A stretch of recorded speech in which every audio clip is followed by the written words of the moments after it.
Hello बच्चों, let's see the question. The offsprings of hybrid are inviable और infertile in option 1 hybrid inviability, option 2 hybrid breakdown, option 3 hybrid sterility and option 4 post zygotic barrier. देखो, question में बोला है कि जो hybrid की offspring है वो इनवायबल होंगे या फिर इनफर्टाइल होंगे. तो देखो कौन से केस के अंदर ऐसा होगा. तो देखो, अगर हम इस क्वेश्चन के अंदर की कंसेप्ट के बारे में बात करें तो देखो हाइब्रिड कैसे फॉर्म होते हैं. तो देखो, इंटरस्पेसिफिक का मतलब होता है दो स्पीशीज के बीच में जब क्रॉस होता है. ठीक है, जिसमें हम देखते हैं टू डिफरेंट स्पीशीज के बीच में क्रॉस कराया जाता है, जिसमें एक स्पीशीज का मेल और अनदर स्पीशीज की क्या होती है, फीमेल. ठीक है, ये एक स्पीशीज का मेल है, दूसरी स्पीशीज की फीमेल है. इन दोनों के बीच में क्रॉस करा के क्या प्रोड्यूस होता है, हाइब्रिड प्रोड्यूस होता है.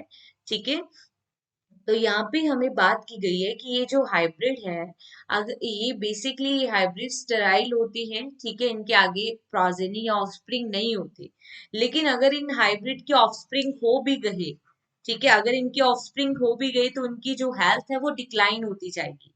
ठीक है, हाइब्रिड से अगर हम देखें तो इनकी हेल्थ जो है डिक्लाइन होती जाएगी और इनके ऑफस्प्रिंग जो होंगे वो इनवायबल होंगे.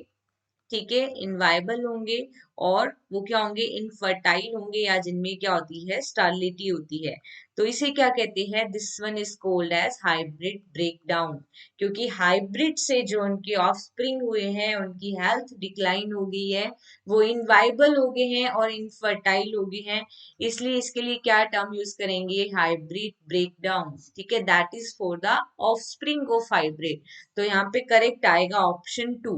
ऑप्शन 1 में बोला है हाइब्रिड इनवाइबिलिटी. तो देखो, हाइब्रिड इनवाइबिलिटी वो हाइब्रिड को बोला गया है, लेकिन हम बात कर रहे हैं हाइब्रिड के ऑफस्प्रिंग की, राइट. और अगर हम ऑप्शन 3 देखे, वहां पे लिखे है हाइब्रिड स्टरलिटी. तो यहाँ पे स्टरलिटी किसकी बात की गई है, हाइब्रिड की.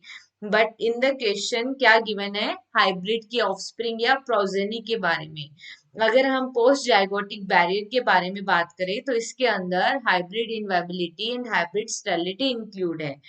पोस्ट जाइगोटिक बैरियर के अंदर हम देखते हैं कि जाइगोट तो बन गया है और जाइगोट का फर्दर डेवलपमेंट नहीं हो रहा है, जिससे हाइब्रिड नहीं बन रहा. अगर हम हाइब्रिड के ऑफस्प्रिंग की बात करें, इसका मतलब हाइब्रिड तो बन ही रहा है ना. तो यहाँ पे बाकी सभी ऑप्शंस क्या हो जाएंगे, इनकरेक्ट, और करेक्ट आंसर जाएगा only option 2. Hope you understood this concept, right? Best of luck.